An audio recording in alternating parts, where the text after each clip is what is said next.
UFC Vancouver takes place this weekend, and in this video, I'm going to be giving you my exact predictions for every fight on the card. So without further ado, let's get into the picks. As always, I like to look at my past week's performance to see what we can improve upon, and at UFC Rio, we were dog shit, alright? There's no other way to go about it. We went 5-7 on picks, and we had a lot of big unit plays that just simply were horrible. Stuart Nickel. I mean, I thought he would get the takedowns, thought it would work. Turns out Lucas Rocha's been working on his takedown defense for the past year. Clayton Carpenter. I thought if he kept it standing, he could eventually find the finish on Fielho. Turns out Fielho finds the finish on him. Lucas Almeida, he had a broken hand, and when I made the breakdown, I wasn't aware about that, and I wasn't willing to change my pick. We also had Ricardo Ramos as a favorite. Never pick or bet him, ever. That should just be a known law in the UFC. I also blew the whistle on it last week, but I still picked him anyway. Jonata Deniz. So many losses this card. Damn. I mean, Jonata Deniz, I thought if it was going to be standing, he was going to win, and it turns out Mario Pinto is now Mario Pinto Magomedov. So, shout out to Mario Pinto for activating his takedowns. Joel Alvarez finally got a pick right, but I had him by first round finish. He wins by decision, so not even close on that. Montel Jackson lost. Mateus Gamrot lost. It's just terrible picks. I don't know how else to go about saying it. Also terrible bets. Minus 10.65 units. Literally whiffed nearly every bet on the card. Never had a card that I've seen where almost every bet is red. And it's just not a good look. I mean, we did make most of it back on Contender Series 2 days ago, if you guys pay attention to the video and picks and bets. So, not the worst.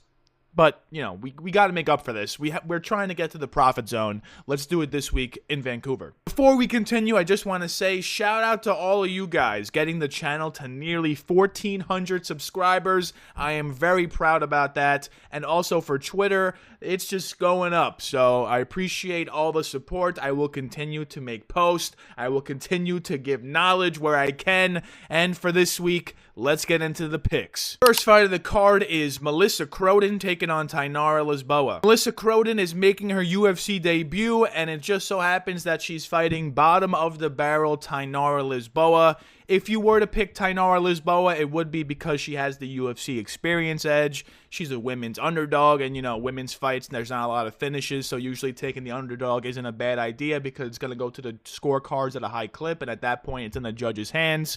But in this specific matchup, Melissa Croden is actually a potent finisher. All 6 of her wins are by finish. She's 0-2 to the decision, so you know if it gets to the scorecards, maybe Lisboa has a chance to win there. But when you watch Melissa Croden fight, she's mainly trying to get into the clinch. She's mainly trying to bring the fight to the ground. And honestly, she fights a lot like Jasmine Jasudavicius, but she chases KOs ground and pound rather than chasing submissions. So in this one, Tainara Lisboa, she just fought Luana Santos. She was on a 2-year layoff. She had major surgery on some type of injury. She came back and looked completely flat. I actually picked her against Luana Santos thinking that she would look like how she used to look, but she looked completely flat. She looked like a complete shell of herself. So I'm a little confused by this betting line. I feel like Melissa Croden should be like a minus 200, minus 300, but it is her UFC debut, so that's probably why she's only minus 120. But for all those reasons,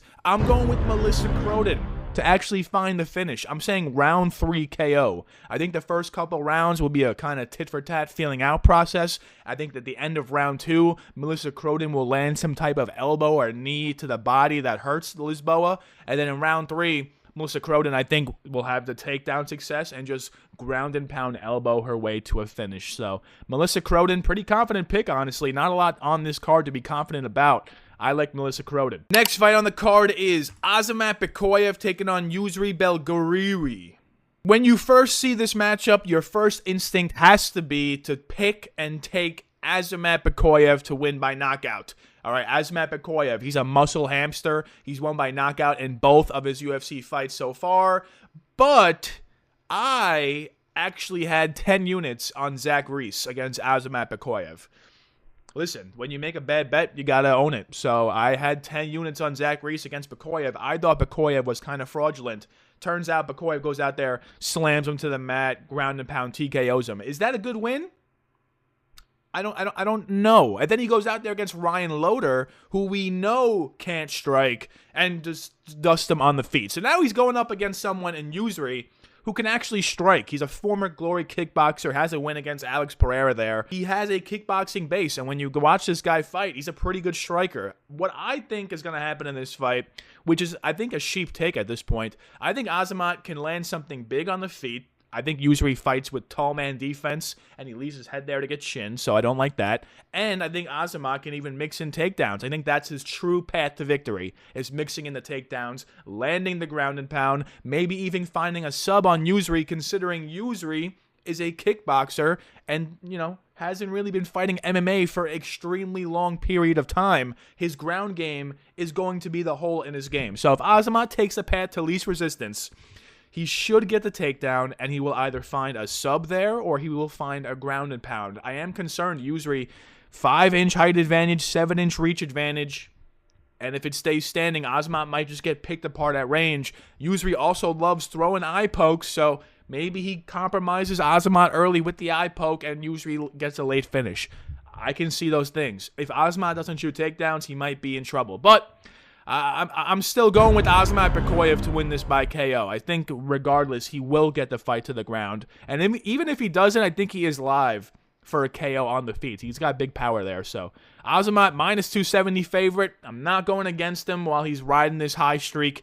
Give me him by KO. Next fight in the card is Stephanie Luciano taking on Ravena Oliveira. Stephanie Luciano is actually a good women's mixed martial artist. Ravena Oliveira, I don't know what she's good at all. She's only had one UFC fight, I believe, and it was against Tainara Lisboa, and she looked completely horrendous. She shot for takedowns, but there was no volume striking. There's no power in the feet. And once the fight got to the ground, there was no real, like, active submission game. So Stephanie Luciano, on the other hand, great striker, great takedown defense. She's fought better grapplers already than Ravena Oliveira, and Oliveira hasn't fought in 2 years.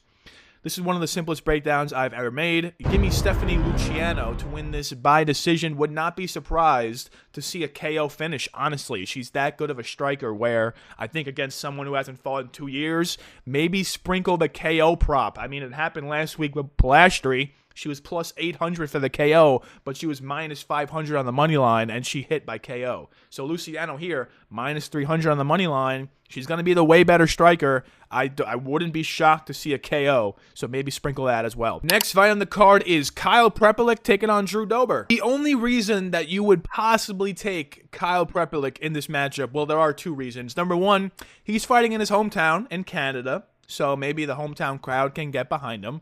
And number two, Drew Dober has been shinned 2 fights in a row, and he's on a 3-fight losing streak. So you might think Kyle Prepolec can take advantage of a dusty Drew Dober. Well, I'm here to tell you, I don't think Drew Dober is exactly washed, all right? His losses are Gene Silva and Manuel Torres by knockout, both of them. I mean, I think both of them are going to knock out Kyle Prepolec. Drew Dober just has way too much UFC experience to lose this fight, in my opinion. He has way too many paths to victory, and I think in this one, I have a tricky prop for you guys. Drew Dober, if he just stays standing for 3 rounds, yeah, of course Kyle Prepolec is live to KO him, of course. But if Drew Dober wants to get a win back, he's on a 3-fight losing streak, I think Drew Dober will do what he used to do when he first started in the UFC, when he was on an 0-2 streak to start his UFC career. What did Drew Dober do when he was 0-2 in the UFC? When he first started in the UFC, he won by rear naked choke. He decided to go all in on takedowns and chase the sub. And we just saw Prepolec get subbed by BSD, and he made it look fairly easy. So I think Drew Dober actually finds the submission here. It is an outlandish prop. It's only plus 600. I thought it would be like plus 1,200. He hasn't hit a sub in many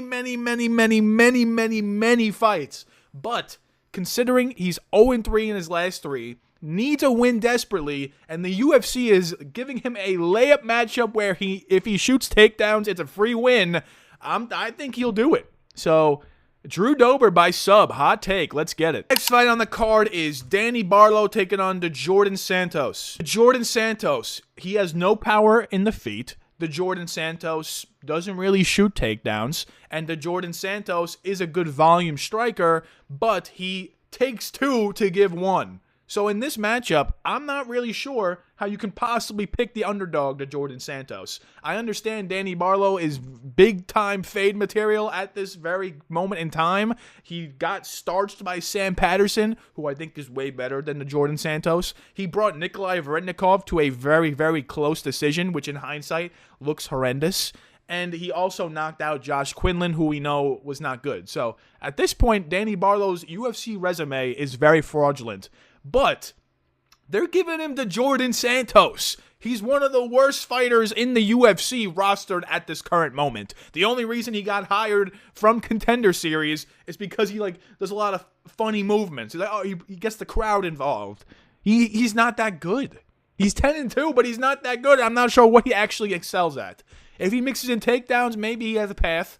And Danny Barlow just got chinned, so maybe his chin could be dust and the Jourdain can land something. But outside of that, Danny Barlow has literally every path to win. He's going to be the way bigger fighter. This is a step down in comp. He's got the left hand of God. I mean, give me Danny Barlow to win this by KO. I think this is a great bounce back spot for the kid. And even if he beats the Jourdain Santos, we can still fade him in his next fight. I mean, the Jourdain Santos, it's just bottom barrel in my opinion. So, Danny Barlow should win, even though he's pretty untrustworthy right now, but he should win. Next fight on the card is Bruno Silva taking on Hyun Park. I understand Bruno Silva has been knocked down 4 times in his last 2 fights. He's also on a 2-fight round 3 KO loss streak. I completely understand all of that.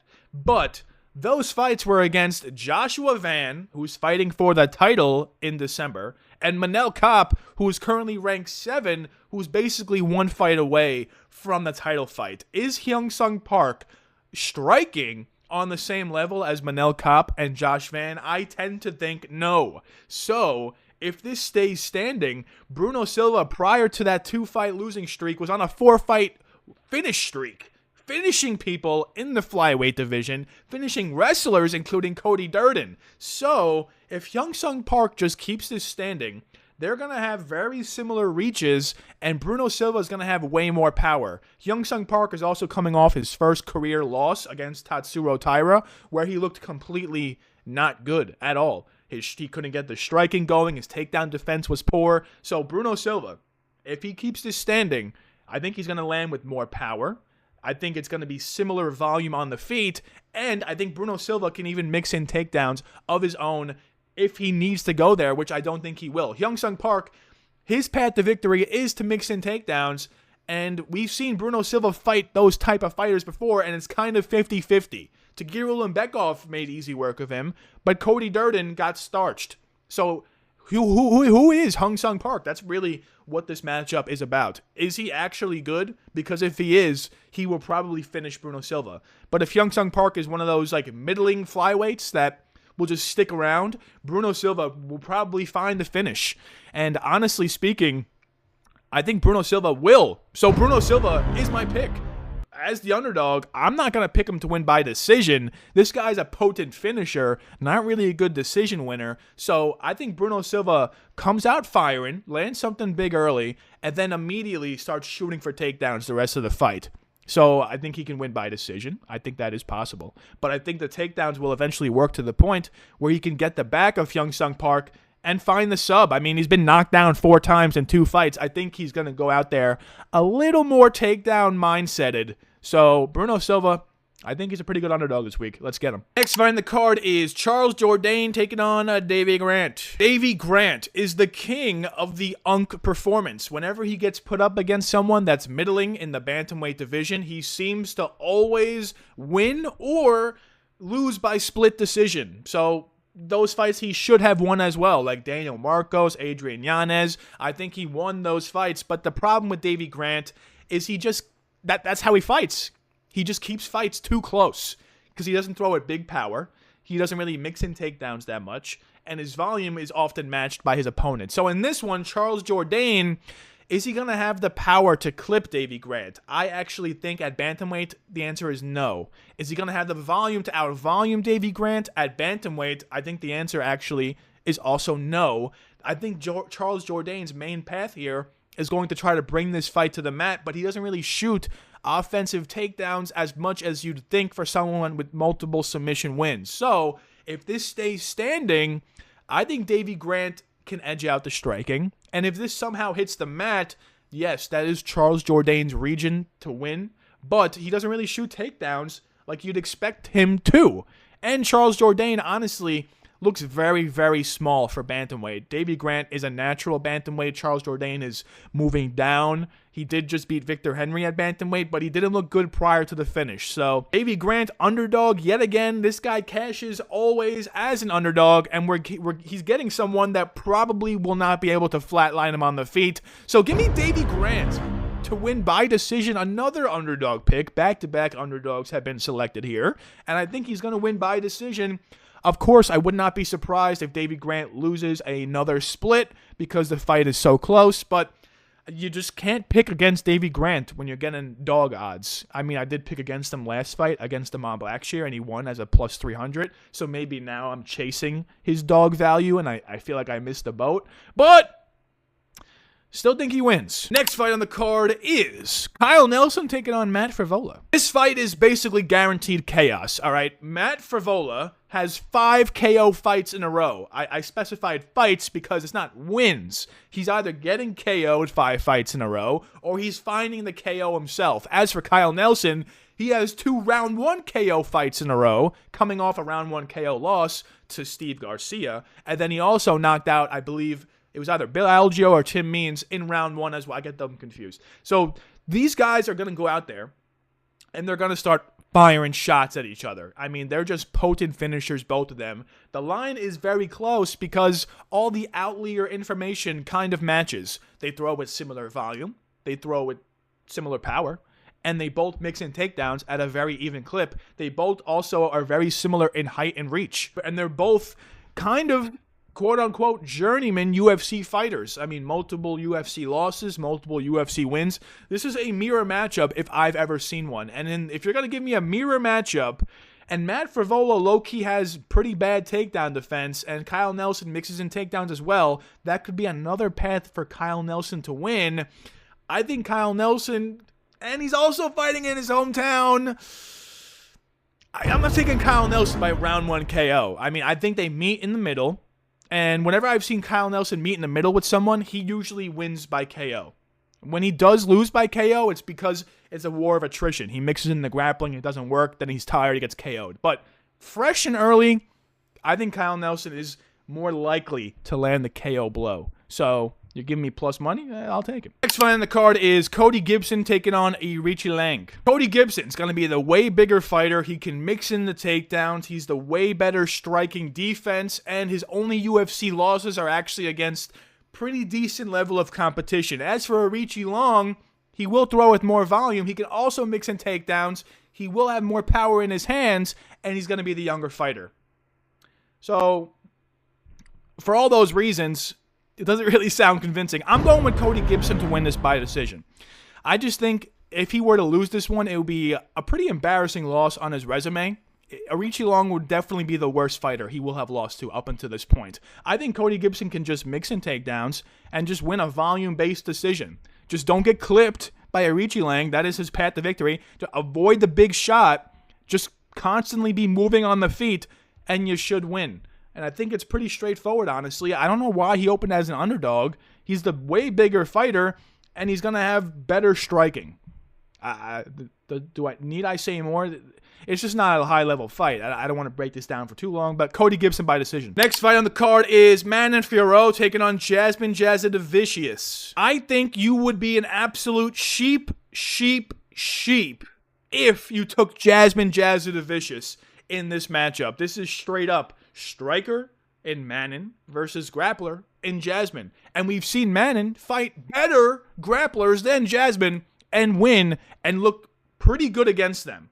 She beat Erin Blanchfield handily. She beat Tabitha Ritchie handily. She beat, I think, Jennifer Maya handily. And all of those people, maybe, yeah, sure, they landed 1 or 2 takedowns. But Manon Fiorot, if it's standing, is going to throw with lots of volume. Sometimes one of those volume shots turns into a power shot. She can land something big on the feet as well.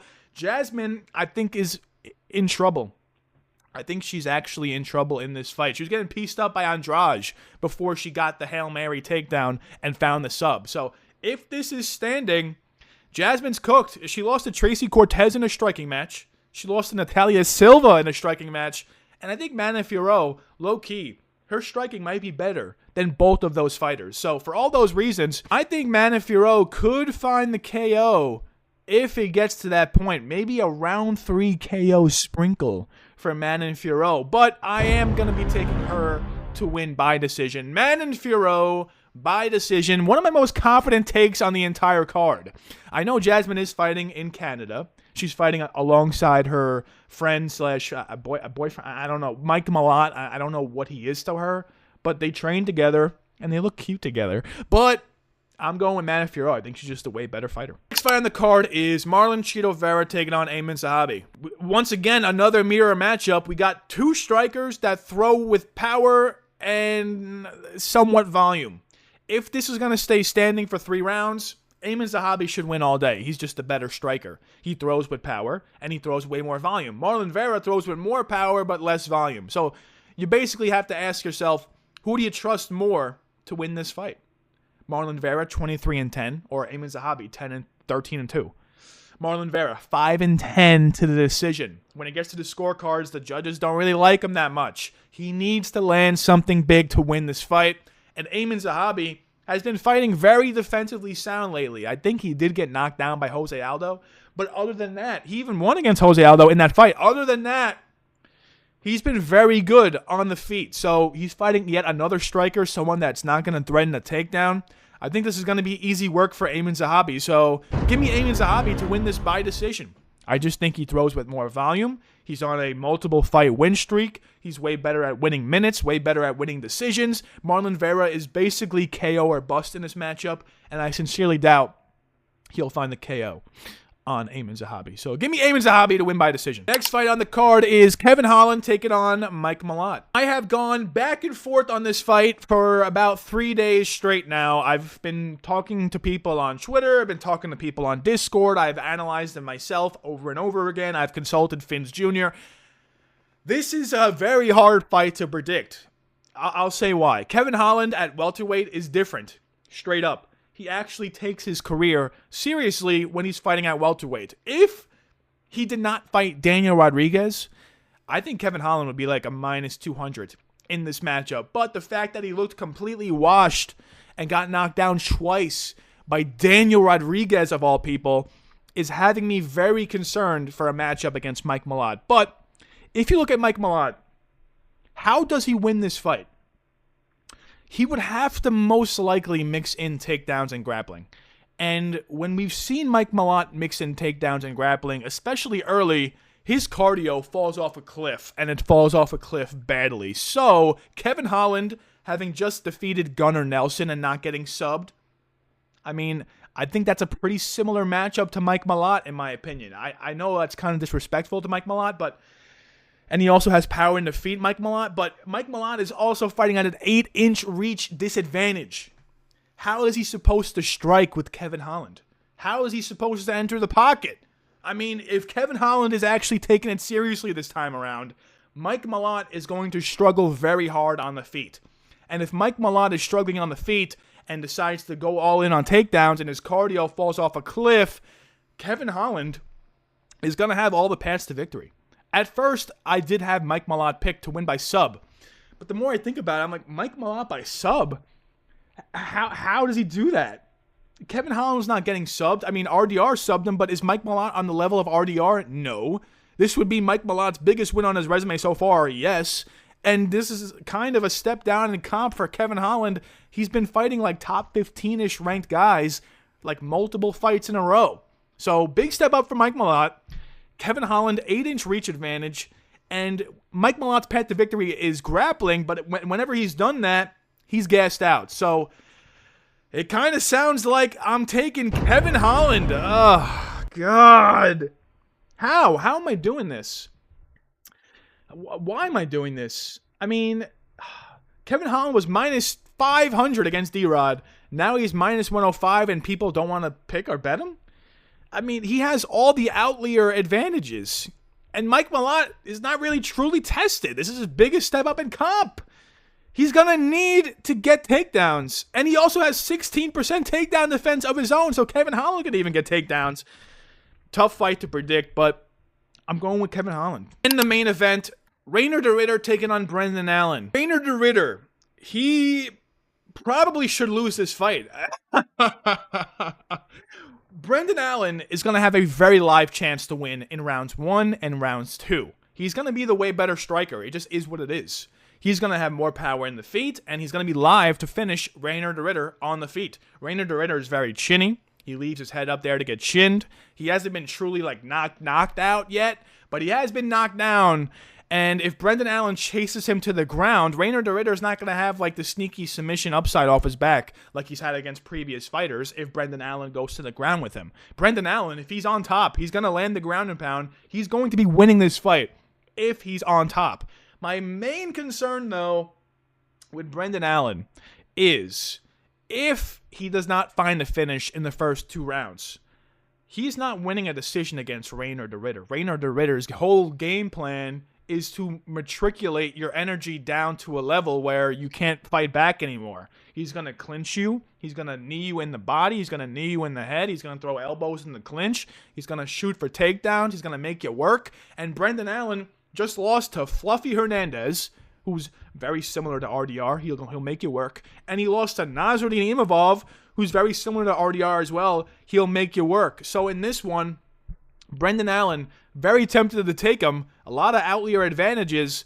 But Reinier de Ridder, I just think he's plot armor maxing. At this point, he's got plot armor. He should have lost to Whitaker, wins a split. Should have lost to Kevin Holland. He's at welterweight, wins by sub. You know, should have lost to GM3, wins by sub. Is Brendan Allen the guy? I don't think so. I mean, very tempted. If Brendan Allen was like plus 285, maybe I'd be singing a different tune, but... And it's a 5. If it was a 3-rounder, Brendan Allen probably is the pick, but 5-rounder, give me Reinier de Ridder to win by sub. I'm saying round 4. It's not like Brendan Allen is impervious to being submitted. He's been put in multiple bad spots in his career, and if Reinier de Ridder gets in a similar spot, he can easily find the sub. So, round 3, 4, 5 finish for Reinier de Ridder is my prediction. I think Reinier de Ridder also has the decision upside. Brendan Allen is live to win in the first 2 rounds. Don't say I didn't warn you. If you're liking the video so far, make sure you leave a like and let me know in the comments your favorite underdog this week. I'm going to say my favorite underdog is Davey Grant. Let's go. Here are my most confident takes for UFC Vancouver. We don't have a lot this week. And honestly, the first confident take I am already concerned about. Azamat Bekoev moneyline. I think he can knock out Yousri on the feet. I think he can take him down and win there. Stephanie Luciano moneyline. This is actually my most confident pick on the card. There's simply no way she loses. She's fought better grapplers, and she's just way better. Aiemann Zahabi moneyline. He should win. Easy work. Easy work. It should be easy work. And my sneaky takes for UFC Vancouver. These are takes that I probably will be betting on because the betting lines are very pick-em-ish. We got Melissa Croden moneyline. I think she's just better than Tainara Lisboa. That's simple. We got Bruno Silva moneyline. Underdog. I just don't think Hong Sung Park is that good. Davey Grant moneyline. I think he wins a decision. Veteran, savvy against Charles Jourdain. Kyle Nelson moneyline. I just think he knocks out Matt Frevola. And Drew Dober sub. I actually love this one. Drew Dober sub. 0-3 in his last 3. He's going to shoot takedowns to win, guys. Come on now. Let's go. I'm loving these picks. Let's make some money this weekend.